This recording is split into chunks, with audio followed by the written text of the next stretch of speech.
Welcome back to the another episode of filmy talk. ಈ ವಾರನೂ ಕೂಡ ತುಂಬಾ ಬಹಳ ಮೂವಿ ಅಪ್ಡೇಟ್ಸ್ ಜೊತೆ ಬರ್ತಾ ಇದೀನಿ. Last week filmy talk episode ಬರೋದಕ್ಕಾಗ್ಲಿಲ್ಲ, ಬಿಕಾಸ್ ಹೇಳ್ಕೊಳೋ ಅಂತ ಅಪ್ಡೇಟ್ಸ್ ಗಳು ಯಾವ್ದು ಇರ್ಲಿಲ್ಲ. ಅದಕ್ಕೋಸ್ಕರ ಮಾಡೋದೇ ಬೇಡ ಅಂತ ಡಿಸೈಡ್ ಮಾಡ್ಬಿಟ್ಟು ಹಿಂದಿನ ವಾರ ಈ ವಾರನ ಎರಡು ಸೇರಿಸ್ಕೊಂಡು ಫುಲ್ ಆಗಿ ಬಂದಿರುವಂತ ಅಪ್ಡೇಟ್ಸ್ ಗಳನ್ನೆಲ್ಲ ನಿಮ್ ಮುಂದೆ ಇಟ್ಟುಬಿಡ್ತೀನಿ. ದುನಿಯಾ ವಿಜಯ್ ಅವರ ಭೀಮಾ ಸಿನಿಮಾ ದೊಡ್ಡ ರೆಕಾರ್ಡ್ ನೇ ಬ್ರೇಕ್ ಮಾಡ್ಬಿಟ್ಟಿದೆ. ಕಿಚ್ಚ ಸುದೀಪ್ ಅವರ ಮ್ಯಾಕ್ಸ್ ಸಿನಿಮಾದಲ್ಲಿ Srinidhi Shetty, Prashanth Neel NTR cinema fix ಆಯ್ತು. ಧನುಷ್ ಅವರು ಇಂಗ್ಲಿಷ್ ಮೂವಿನಲ್ಲಿ ಮತ್ತೆ ಆಕ್ಟ್ ಮಾಡ್ತಾ ಇದಾರೆ. ಟಾಕ್ಸಿಕ್ ಸಿನಿಮಾದ ಶೂಟಿಂಗ್ ಅಫಿಷಿಯಲ್ ಆಗಿ ಸ್ಟಾರ್ಟ್ ಆಯ್ತು. ಇದೇ ರೀತಿ ಇನ್ನೂ ಅಪ್ಡೇಟ್ಸ್ ಗಳಿದಾವೆ. ಎಲ್ಲ ಮೂವಿ ಅಪ್ಡೇಟ್ಗೋಸ್ಕರ ವಿಡಿಯೋನ ಎಂಡ್ವರೆಗೂ ನೋಡ್ಬಿಡಿ, ಕಂಪ್ಲೀಟ್ ಆಗಿ ಅರ್ಥ ಆಗ್ಬಿಡ್ತದೆ. ಶುರು ಮಾಡೋಣಾಗಿದ್ರೆ ಮೊದಲನೇದಾಗಿ ಭೀಮಾ. ದುನಿಯಾ ವಿಜಯ್ ಅವರು ಆಕ್ಟ್ ಮಾಡಿ ಡೈರೆಕ್ಟ್ ಮಾಡಿರುವಂತ ಈ ಸಿನಿಮಾ ದೊಡ್ಡ ರೆಕಾರ್ಡ್ ನ ಬ್ರೇಕ್ ಮಾಡ್ಬಿಟ್ಟಿದೆ. ಮೊದಲನೇ 3 ದಿನದ ಕಲೆಕ್ಷನ್ ನೋಡಿದ್ರೆ ಸೈಕ್ ಆಗ್ಬಿಡ್ತೀರಾ. ರಿಲೀಸ್ ಆದ ಮೊದಲನೇ ದಿನ 8.9 ಕೋಟಿನ ಕಲೆಕ್ಷನ್ ಮಾಡುತ್ತೆ ಈ ಸಿನಿಮಾ. ಜೊತೆಗೆ ಕಂಪ್ಲೀಟ್ ಆಗಿ ಶೆಡ್ ಡೌನ್ ಆಗಿರುವಂತ ಥಿಯೇಟರ್ ಗಳು 18 ರೀ ಓಪನ್ ಆಗುತ್ತೆ ಈ ಸಿನಿಮಾ ಇಂದ. ಕಲೆಕ್ಷನ್ ಫುಲ್ ಜೋರು. ಇನ್ನು ಸೆಕೆಂಡ್ ಡೇ ಸ್ವಲ್ಪ ಡೌನ್ ಆಗುತ್ತೆ, 6.1 crore ನ ಕಲೆಕ್ಷನ್ ಮಾಡುತ್ತೆ ಭೀಮಾ ಸಿನಿಮಾ. ಇನ್ನು ಥರ್ಡ್ ಡೇ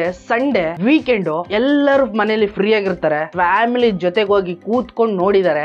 ರೇಟೆಡ್ ಸಿನಿಮಾ ಆದ್ರೂ ಬಿಟ್ಟಿಲ್ಲ ಅವರು. 3ನೇ ದಿನ ಕಲೆಕ್ಟ್ ಆಗುತ್ತೆ 12.3 ಕೋಟಿ. ಟೋಟಲ್ ಆಗಿ ಅಫಿಷಿಯಲ್ ಆಗಿ ಇದುವರೆಗೂ ಕಲೆಕ್ಟ್ ಆಗಿರುವಂತ ಮೊತ್ತ 27.3 ಕೋಟಿ. 3 ದಿನದಲ್ಲಿ ಇಷ್ಟನ್ನ ಕಲೆಕ್ಟ್ ಮಾಡಿರುವಂತ ಭೀಮಾ ಸಿನಿಮಾ. ಇನ್ನ ಕೊನೆ ಕ್ಲೈಮ್ಯಾಕ್ಸ್ ಅಲ್ಲಿ ಏನಾಯ್ತು, ಈ ಸಿನಿಮಾ ಇನ್ನೊಂದು ಸಿನಿಮಾ ಜೊತೆ ಕನೆಕ್ಟ್ ಆಗುತ್ತೆ. ಅದ್ಯಾವ್ದು ಅನ್ನೋದನ್ನ ಸಪರೇಟ್ ವಿಡಿಯೋದಲ್ಲಿ, ಮುಂದೆ ಭೀಮನ್ ಫ್ಯೂಚರ್ ಏನೋ ಅನ್ನೋದನ್ನ ಕಂಪ್ಲೀಟ್ ಆಗಿ ಬೇರೆ ವಿಡಿಯೋದಲ್ಲಿ ಅಪ್ಡೇಟ್ ಮಾಡ್ತೀನಿ, ಅಲ್ಲಿಗೆ ಬಂದ್ಬಿಡಿ. ಇನ್ನ ರಾಕಿಂಗ್ ಸ್ಟಾರ್ ಯಶ್ ಅವರ ಟಾಕ್ಸಿಕ್ ಸಿನಿಮಾದ ಅಫಿಷಿಯಲ್ ಪೂಜಾ ಸೆರೆಮನಿ ನಡೀತು. ಇದೇನು ಈ ಸಿನಿಮಾನ ಇವಾಗ ಶೂಟಿಂಗ್ ಸ್ಟಾರ್ಟ್ ಮಾಡ್ತಾ ಇದಾರೆ ಅಂತ ಡೌಟ್ ಗಳು ಇಟ್ಕೊಳ್ಳೋದಕ್ಕೆ ಹೋಗ್ಬೇಡಿ. ಶೂಟಿಂಗ್ ಎಲ್ಲ ಸ್ಟಾರ್ಟ್ ಆಗಿ 30% ಎಲ್ಲ ಮುಗ್ದೋಗ್ಬಿಟ್ಟಿದೆ. ಅಫಿಷಿಯಲ್ ಆಗಿ ಪೂಜೆ ಗೀಜೆ ಎಲ್ಲ ಮಾಡಿ ಯಾವುದೇ ರೀತಿ ಗಂಡಾಂತರ ಬರ್ತಾ ಇರ್ಲಿ ಅಂತ ದೊಡ್ಡ ಲೆವೆಲ್ ಅಲ್ಲಿ ಒಂದು ಪೂಜೆನ ಮಾಡಿದ್ದಾರೆ. ಚೆನ್ನೈ ಫಾರೆಸ್ಟ್ ಡಿಪಾರ್ಟ್ಮೆಂಟ್ ಅಲ್ಲಿ ಸೆಟ್ ಹಾಕಿದ್ರು. ಅದ್ಯಾವುದೋ ಒಂದು ಕೇಸ್ ಕಿರಿಕಿರಿಯಾಗಿ ಈಗ ಅಫಿಷಿಯಲ್ ಆಗಿ ಬೆಂಗಳೂರಲ್ಲಿ ಈ ಸೆಟ್ ನ ಹಾಕೊಂಡಿದ್ದಾರೆ. ಬೆಂಗಳೂರಲ್ಲಿ ಸ್ಟಾರ್ಟ್ ಮಾಡ್ತಾ ಇದಾರೆ ಶೂಟಿಂಗ್ ನ. ಅಷ್ಟನ್ ಬಿಟ್ರೆ ಶೂಟಿಂಗ್ ಇವಾಗ ಸ್ಟಾರ್ಟ್ ಆಗ್ತಾ ಇದೆ ಅಂತ ಅನ್ಕೊಳ್ಳೋದಕ್ಕೆ ಹೋಗ್ಬಿಡಿ. ಶೂಟಿಂಗ್ ಸ್ಟಾರ್ಟ್ ಆಗಿ ಎಷ್ಟೋ ಜಮನ ಆಗ್ಬಿಟ್ಟಿದೆ. ಇದು ಗಂಡಾಂತರ ತೊಲಗ್ಲಿ ಅಂತ ಮಾಡಿರುವಂತ ಒಂದು ಪೂಜೆ. ಸೊ ಫೈನಲ್ ಆಗಿ ಪ್ರಭಾಸ್ ಅವ್ರು ಆಕ್ಟ್ ಮಾಡಿರುವಂತ ಕಲ್ಕಿ ಸಿನಿಮಾ OTT ಪ್ಲಾಟ್ಫಾರ್ಮ್ ಗೆ ಬರ್ತಾ ಇದೆ. ಆಗಸ್ಟ್ 23ನೇ ತಾರೀಕು ನೆಟ್ಫ್ಲಿಕ್ಸ್ ಅಲ್ಲಿ ಹಿಂದಿ ವರ್ಷನ್ 200 ಕೋಟಿಗೆ ಸೇಲ್ ಆಗಿದೆ. ಇನ್ನು ಉಳಿದಿರುವಂತ ಕನ್ನಡ, ತಮಿಳ್, ತೆಲುಗು, ಮಲಯಾಳಂ 175 ಕೋಟಿಗೆ ಸೇಲ್ ಆಗಿದೆ ನೆಟ್ಫ್ಲಿಕ್ಸ್ ಅಲ್ಲಿ. ಅಮೆಜಾನ್ ಪ್ರೈಮ್ ಅವರು ಕೂಡ ಈ ಸಿನಿಮಾನ ಪರ್ಚೇಸ್ ಮಾಡಿದ್ರೆ 175 ಕೋಟಿಗೆ. ಹಿಂದಿ ವರ್ಷನ್ ಅಷ್ಟೇನೆ. ಬೇರೆ ಲ್ಯಾಂಗ್ವೇಜ್ ಗಳು ಕೂಡ ಬರ್ತವೆ ಅಮೆಜಾನ್ ಪ್ರೈಮ್ ಅಲ್ಲಿ. ಅದು ಇನ್ನೂ ರಿವೀಲ್ಡ್ ಆಗಿಲ್ಲ ಅಫಿಷಿಯಲ್ ಆಗಿ, ಇನ್ನೂ ಟೈಮ್ ಇದೆಯಲ್ಲ, ಆವಾಗ ರಿವೀಲ್ಡ್ ಮಾಡ್ತಾರೆ. ಟೋಟಲ್ ಆಗಿ ಇದು OTT ಪ್ಲಾಟ್ಫಾರ್ಮ್ ಅಲ್ಲಿ ಕಲೆಕ್ಟ್ ಮಾಡಿರುವಂತ ಮೊತ್ತ 550 ಕೋಟಿ ರೂಪಾಯಿ. ನಿತೇಶ್ ತಿವಾರಿ ಅವರು ಡೈರೆಕ್ಟ್ ಮಾಡ್ತಾ ಇದಾರೆ ರಾಮಾಯಣ ಸಿನಿಮಾ. ನಿಮ್ಗೆಲ್ಲ ಗೊತ್ತಿದೆಯಲ್ಲ, ಈ ಸಿನಿಮಾದಲ್ಲಿ ರಣಬೀರ್ ಕಪೂರ್ ಅವರು ರಾಮನಾಗಿ ಕಾಣಿಸ್ಕೊತಾ ಇದಾರೆ, ಸಾಯಿ ಪಲ್ಲವಿ ಸೀತಾ, ರಾವಣನಾಗಿ ಯಶ್. ಈ ಸಿನಿಮಾದಿಂದ ಇನ್ನೊಂದು ಅಫಿಷಿಯಲ್ ಕ್ಯಾರೆಕ್ಟರ್ ನ ರಿವೀಲ್ ಮಾಡಿದ್ದಾರೆ. ಕುನಾಲ್ ಕಪೂರ್ ಅವರು ಈ ಸಿನಿಮಾದಲ್ಲಿ ಇಂದ್ರದೇವನಾಗಿ ಆಕ್ಟ್ ಮಾಡ್ತಾ ಇದಾರೆ ಅಫಿಷಿಯಲ್ ಆಗಿ. ಇನ್ನ ರಾಮಾಯಣ ಸಿನಿಮಾದಲ್ಲಿ ಇನ್ನೂ ಒಂದು ದೊಡ್ಡ ರೂಮರ್ ಬಂದ್ಬಿಟ್ಟಿದೆ. ರಾಮಾಯಣ ಪಾರ್ಟ್ 1 835 ಕೋಟಿ ಹಾಕ್ಬಿಟ್ಟು ಫಸ್ಟ್ ಪಾರ್ಟ್ ನ ಶೂಟ್ ಮಾಡ್ತಾ ಇದಾರೆ ಅಂತ ರೂಮರ್ಸ್ ಗಳು ಬರ್ತಾ ಇದೆ. ಇನ್ನು ಈ ಸಿನಿಮಾನ ಅಫಿಷಿಯಲ್ ಆಗಿ ಅನೌನ್ಸ್ಮೆಂಟ್ ಮಾಡ್ತಾರೆ 2025 ಡಿಸೆಂಬರ್ಗೆ. ಅದು ಅನೌನ್ಸ್ಮೆಂಟ್ ಡಿಸೆಂಬರ್ 2025ಕ್ಕೆ. ಇನ್ನು ಈ ಸಿನಿಮಾ ರಿಲೀಸ್ ಆಗೋದು ಯಾವಾಗ ಅಂತ ನೀವೇನಾದ್ರು ಕೇಳ್ಬಿಟ್ರೆ ಸೈಕ್ ಆಗ್ಬಿಡ್ತೀರಾ. 2027ಕ್ಕೆ ಫಸ್ಟ್ ಪಾರ್ಟ್ ನ ರಿಲೀಸ್ ಮಾಡ್ತಾರಂತೆ ರಾಮಾಯಣ ಸಿನಿಮಾನ. ಇನ್ನು 3 ವರ್ಷ ಇದೆ. ಮೊದಲನೇ ಚಾಪ್ಟರ್ ನೇ 3 ವರ್ಷ ಟೈಮ್ ತಗೊಂಡಿದ್ದಾರೆ ಅಂದ್ರೆ ಚಾಪ್ಟರ್ 2, ಚಾಪ್ಟರ್ 3 ಇನ್ನೆಷ್ಟು ವರ್ಷ ಆಗ್ಬೋದು ಜಸ್ಟ್ ಇಮ್ಯಾಜಿನ್. ಇನ್ನು ವಿಷ್ಣು ಮಂಜು ಅವರು ಆಕ್ಟ್ ಮಾಡ್ತಾ ಇರುವಂತ ಕಣ್ಣಪ್ಪ ಸಿನಿಮಾದಲ್ಲಿ ಮಧುಬಾಲ ಅವರು ಪನ್ನಗ ಆಗಿ ಆಕ್ಟ್ ಮಾಡ್ತಾ ಇದಾರೆ. ಜೊತೆಗೆ ದೇವರಾಜ್ ಅವರು ಕೂಡ ಆಕ್ಟ್ ಮಾಡ್ತಾ ಇದಾರೆ. ಅವರ ಒಂದು ಅಫಿಷಿಯಲ್ ಲುಕ್ ಅನ್ನು ಕೂಡ ಬಿಟ್ಟಿದ್ದಾರೆ. ಮುಂದನು ಅನ್ನೋ ಒಂದು ಕ್ಯಾರೆಕ್ಟರ್ ಅಲ್ಲಿ ದೇವರಾಜ್ ಅವರು ಕಾಣಿಸ್ಕೊತಾ ಇದಾರೆ. ಕಿರಣ್ ರಾಜ್ ಅವ್ರದ್ದು ರಾನಿ ಸಿನಿಮಾ ಬರ್ತಾ ಇದೆ. ಇದೇ ಆಗಸ್ಟ್ 30ನೇ ತಾರೀಕು ಈ ಸಿನಿಮಾ ಅಫಿಷಿಯಲ್ ಆಗಿ ರಿಲೀಸ್ ಆಗ್ತದೆ. ಅದಲ್ಲದೆ ಈ ಸಿನಿಮಾಗೆ US ಸರ್ಟಿಫಿಕೇಟ್ ನ ಕೊಟ್ಟಿದ್ದಾರೆ. ಫ್ಯಾಮಿಲಿ ಜೊತೆ ಕೂತ್ಕೊಂಡು ನೀವು ನೋಡಬಹುದು. ಇನ್ನು ಸಂದೀಪ್ ರೆಡ್ಡಿ ವಾಂಗ್ ಅವರು ಡೈರೆಕ್ಟ್ ಮಾಡ್ತಾರಂತ ಸ್ಪಿರಿಟ್ ಪ್ರಭಾಸ್ ಅವ್ರ ಸಿನಿಮಾ. ಈ ಸಿನಿಮಾದಲ್ಲಿ ಹೀರೋಯಿನ್ ಆಗಿ ತ್ರಿಷಾ ಅವರು ಕಾಣಿಸ್ಕೋತಾರೆ ಅಂತ ಬಸ್ ಇದೆ. ಜಸ್ಟ್ ಬಸ್ ಅಷ್ಟೇ. ರೀಸೆಂಟ್ ಆಗಿ ಯಶಿಕಾ ರಂಗನಾಥ್ ಅವರ ಬರ್ತ್ಡೇ ಆಯ್ತು. ಅದರ ಸ್ಪೆಷಲ್ ಆಗಿ ಇವ್ರು ಯಾವ ಔಟ್ ಆಫ್ ಲ್ಯಾಂಗ್ವೇಜ್ ಸಿನಿಮಾದಲ್ಲಿ ಆಕ್ಟ್ ಮಾಡ್ತಾ ಇದಾರೋ ಮೂವಿ ಟೀಮ್ ಕಡೆಯಿಂದ ವಿಶ್ ಮಾಡಿದ್ರು. ಇನ್ನು ಕಾರ್ತಿ ಅವ್ರು ಆಕ್ಟ್ ಮಾಡ್ತಾರಂತ ಸರ್ದಾರ್ 2 ನಲ್ಲೂ ಕೂಡ ಇವ್ರು ಕಾಣಿಸ್ಕೋತಾ ಇದಾರೆ. ಇನ್ನು ಮೆಗಾಸ್ಟಾರ್ ಚಿರಂಜೀವಿ ಅವರು ಆಕ್ಟ್ ಮಾಡ್ತಾರಂತ ವಿಶ್ವಂಬರ ಈ ಸಿನಿಮಾದಲ್ಲೂ ಕೂಡ ಇವರು ಆಕ್ಟ್ ಮಾಡ್ತಾ ಇದಾರೆ. ಅಫಿಷಿಯಲ್ ಲುಕ್ ನ ಬಿಟ್ಟಿದ್ದಾರೆ ಬರ್ತ್ಡೇ ಸ್ಪೆಷಲ್ ಆಗಿ. ಸೊ ಫೈನಲ್ ಆಗಿ ಜೂನಿಯರ್ NTR ಹಾಗೇನೆ ಪ್ರಶಾಂತ್ ನೀಲ್ ಅವರ ಸಿನಿಮಾ ಸೆಟ್ ಏರ್ತು ಅಫಿಷಿಯಲ್ ಆಗಿ. ಚೀಫ್ ಗೆಸ್ಟ್ ಆಗಿ ಯಶ್ ಬರ್ತಾರೆ ಅಂತ ಹೋಪ್ ಇಟ್ಕೊಂಡಿದ್ರು ಫ್ಯಾನ್ಸ್ ಗಳು. ಅವ್ರದ್ದು ಟಾಕ್ಸಿಕ್ಸ್ ಅಲ್ಲಿ ಬಿಸಿ ಆಗಿರೋದ್ರಿಂದ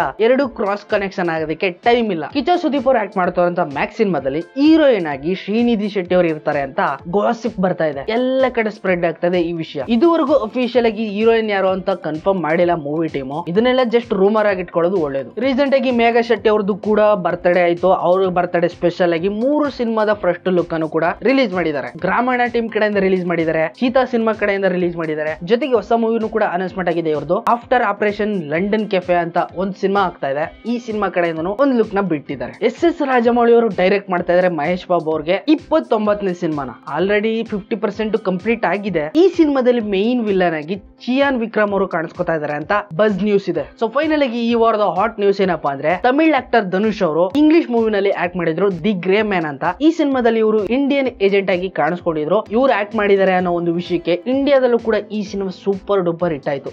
ಒಳ್ಳೆ ಕಲೆಕ್ಷನ್ ಮಾಡ್ತು. ಇದೀವಾಗ Russo Brothers Avengers Infinity War, Endgame, captain America series ಗಳನ್ನೆಲ್ಲ ಡೈರೆಕ್ಟ್ ಮಾಡಿರೋ ಅಂತ Russo Brothers Avengers Doomsday ಅಂತ ಒಂದು ಸಿನಿಮಾ ಅನೌನ್ಸ್ಮೆಂಟ್ ಆಯ್ತು ರೀಸೆಂಟ್ ಆಗಿ ಕಾಮಿಕಾನ್ ಇವೆಂಟ್ ಅಲ್ಲಿ. ಈ ಸಿನಿಮಾದಲ್ಲಿ ಮೇನ್ ವಿಲನ್ ಆಗಿ ರಾಬರ್ಟ್ ಡಾನಿ ಜೂನಿಯರ್ ಆಕ್ಟ್ ಮಾಡ್ತಾ ಇದಾರೆ ಡಾಕ್ಟರ್ ಡೂಮ್ ಆಗಿ. ಇದೇ ಸಿನಿಮಾದಲ್ಲಿ ಧನುಷ್ ಅವರು ಆಕ್ಟ್ ಮಾಡ್ತಾ ಇದಾರೆ ಅಂತ ಬಸ್ ನ್ಯೂಸ್ ಬರ್ತಾ ಇದೆ. ಓ ಮೈ ಗಾಡ್, ಇಂಡಿಯನ್ ಆಕ್ಟರ್ ಗಳನ್ನು ಕೂಡ ಈಗ ಇನ್ವಾಲ್ವ್ ಮಾಡ್ಕೊಂಡ್ರೆ ಇಂಡಿಯಾ ಮಾರ್ಕೆಟ್ ಕೂಡ ಇವರು ಸರಿಯಾಗಿ ಲಪ್ಟಾಯಿಸಬಹುದು ಅಂತ ಮಾರ್ಕೆಟಿಂಗ್ ಫೀಲ್ಡ್ ಅಲ್ಲಿ ನಮ್ಮ ಇಂಡಿಯನ್ ಸೀಕ್ರೆಟ್ ನ ತಿಳ್ಕೊಂಡ್ಬಿಟ್ಟಿದ್ದಾರೆ. ಇನ್ನು ಪುಷ್ಪ 2 ಕಡೆಯಿಂದ ಬನ್ವಾರ್ ಸಿಂಗ್, ಫಹದ್ ಫಾಸಿಲ್ ಅವರ ಲುಕ್ ಕೂಡ ರಿವೀಲ್ ಮಾಡಿದ್ದಾರೆ ಮೂವಿ ಟೀಮ್. ಜೊತೆಗೆ ಕ್ಲೈಮ್ಯಾಕ್ಸ್ ನ ಒಂದು ವಿಡಿಯೋನು ಕೂಡ ಲೀಕ್ ಆಗ್ಬಿಟ್ಟಿತ್ತು ಲಾಸ್ಟ್ ವೀಕ್. ಪುಷ್ಪ 2 ಫ್ಯೂಚರ್ ಯಾಕೋ ಅರ್ದು ಊರ್ ಬಾಗ್ಲಾಗೋ ತರ ಕಾಣಿಸ್ತಾ ಇದೆ. ಡೈರೆಕ್ಟರ್ಗೂ ಹೀರೋಗೂ ಕಿರಿಕಿರಿ, ಜೊತೆಗೆ ಕ್ಲೈಮ್ಯಾಕ್ಸ್ ಲೀಕು, ಇದನ್ನೆಲ್ಲ ನೋಡ್ತಾ ಇದ್ರೆ ಸಿನಿಮಾ ಅದಲ್ದೇನೆ ಪುಷ್ಪ 3 ಕೂಡ ಬರುತ್ತಂತೆ. ಈ ಸಿನಿಮಾದ ಒಂದು ಐಟಮ್ ಸಾಂಗ್ ಅಲ್ಲಿ 60 ಜನ ಹೀರೋಯಿನ್ ಇರ್ತಾರಂತೆ. ಇನ್ನು 2ನೇ ರಿಲೀಸ್ ಆಗಿಲ್ಲ. ಅದ್ರ ಫ್ಯೂಚರ್ ಏನಾಗುತ್ತೋ ಅನ್ನೋದೇ ಗೊತ್ತಿಲ್ಲ. ಆವಾಗ್ಲೂ 3 ಬಗ್ಗೆ ಗಾಸಿಪ್ ಗಳು ಬರ್ತಾ ಇದಾವೆ.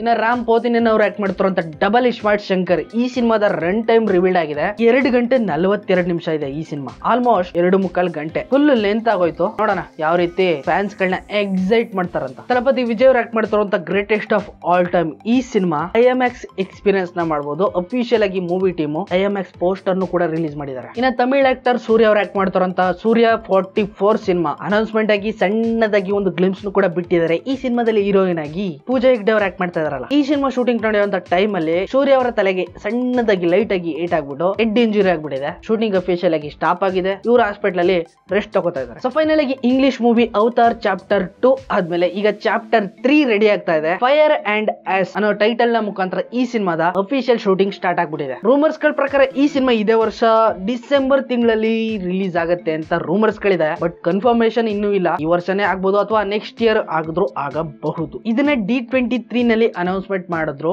ಜೊತೆಗೆ ಮಾರ್ವಲ್ ಸಿನಿಮ್ಯಾಟಿಕ್ ಯೂನಿವರ್ಸ್ ಅಲ್ಲಿ ಕೆಲವೊಂದಷ್ಟು ಟ್ರೈಲರ್ ಗಳನ್ನು ಕೂಡ ಅಲ್ಲಿ ರಿಲೀಸ್ ಮಾಡಿದ್ರು. ಅದನ್ನೆಲ್ಲ ಶೂಟ್ ಮಾಡಂಗಿಲ್ಲ ಅಂತ ಹೇಳಿದ್ರು. ಬಟ್ ಯಾರೋ ಅದು ಶೂಟ್ ಮಾಡ್ಕೊಂಡು ಲೀಕ್ ಮಾಡ್ಬಿಟ್ಟಿದ್ದಾರೆ. ಅದ್ರ ಬಗ್ಗೆ ಸಪರೇಟ್ ವಿಡಿಯೋ ಮಾಡ್ತೀನಿ. ಕಲರ್ಸ್ ಕನ್ನಡದಲ್ಲಿ ಬಿಗ್ ಬಾಸ್ ಬರ್ತಾ ಇತ್ತು. ಕಿಚ್ಚ ಸುದೀಪ್ ಅವರು ಮ್ಯಾನ್ ಆಫ್ ದ ಮ್ಯಾಚ್ ಆಗಿದ್ರು ಎಲ್ಲಾ ಸೀಸನ್ ಅಲ್ಲೂ. ಇದೀಗ ಸೀಸನ್ 11 ಸ್ಟಾರ್ಟ್ ಆಗ್ತಾ ಇದೆ. 11ರಲ್ಲಿ ಕಿಚ್ಚ ಸುದೀಪ್ ಅವ್ರು ಇರಲ್ಲ. ಬಿಕಾಸ್ ಅದ್ರಲ್ಲಾದಂತ ಕರ್ಮಕಾಂಡಗಳನ್ನ ಕಿಚ್ಚ ಸುದೀಪ್ ಅವರು ನೋಡಿದ್ಮೇಲೆ ಡೈರೆಕ್ಟ್ ಆಗಿ ಅವ್ರಿಗೆ ಇಲ್ಲಿಗೋಗ್ಬಿಟ್ಟಿದೆ. ಈ ತರದ ಕಂಟ್ರಿ ಕಂಟೆಸ್ಟೆಂಟ್ ಗಳನ್ನ ನನ್ ಕೈಲಿ ನೋಡಕ್ ಆಗಲ್ಲ ಇನ್ ಮುಂದೆ ಅನ್ಬಿಟ್ಟು ಇದನ್ನ ಅಫಿಷಿಯಲ್ ಆಗಿ ರಿಷಬ್ ಶೆಟ್ಟಿ ಅವರು ಹೋಸ್ಟ್ ಮಾಡೋದಕ್ಕೆ ಹೋಗ್ತಾ ಇದಾರೆ. ಇನ್ನು ಮುಂದೆ ಬಿಗ್ ಬಾಸ್ ಅಲ್ಲಿ ರಿಷಬ್ ಶೆಟ್ಟಿ ಅವ್ರನ್ನ ನೀವು ನೋಡಬಹುದು. ಪ್ರಮೋದ್ ಶೆಟ್ಟಿ ಅವ್ರು ಆಕ್ಟ್ ಮಾಡಿರುವಂತ ಲಾಫಿಂಗ್ ಬುದ್ಧ ಈ ಸಿನಿಮಾ ಅಫಿಷಿಯಲ್ ಆಗಿ ರಿಲೀಸ್ ಡೇಟ್ ಫಿಕ್ಸ್ ಆಯ್ತು. ಇದೇ ಆಗಸ್ಟ್ 30ನೇ ತಾರೀಕಿಗೆ. ಸೊ ಇದಾಗಿತ್ತು ಈ ವಾರದ ಫಿಲ್ಮಿ ಅಪ್ಡೇಟ್ಸ್. ಐ ಹೋಪ್ ನಿನ್ಗೆ ಇಷ್ಟ ಆಗಿದೆ ಅಂತ ಅನ್ಕೊಂಡಿದ್ರಿ. ಇನ್ನೂ ತುಂಬಾ ವಿಡಿಯೋಸ್ ಬರೋದಿದೆ, ವೈಟ್ ಮಾಡ್ತಾ ಇರು. ಆದಷ್ಟು ಬೇಗ ಬರ್ತೀನಿ. ಸಿಗ್ತೀನಿ ಮುಂದೆ ನೋಡೋದಲ್ಲಿ. Take care, bye bye, see you.